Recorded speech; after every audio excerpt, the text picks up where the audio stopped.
प्रणाम। मैं आप सबका भाई संजीव रंगीला और फिर आज एक नए वीडियो के साथ आए हैं भैया।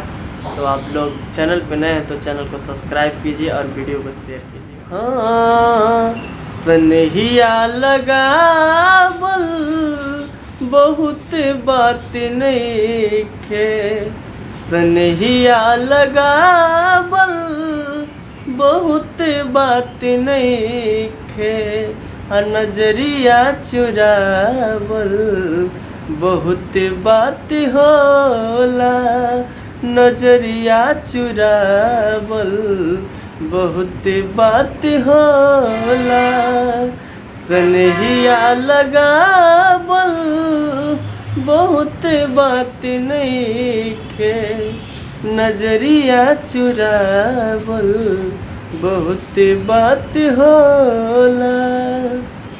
हाँ, और समझे न पवने तोहार असली इरादा, रूपवा के जाल में धरा गइल दादा, और समझे न पवने तोहार असली इरादा, रूपवा के जाल में धरा गइल दादा, केहू के रोवावल बहुत बात नइखे, केहू के रोवावल बहुत बात नइखे, रोवा के हंसावल बहुत बात होला, रोवा के हंसावल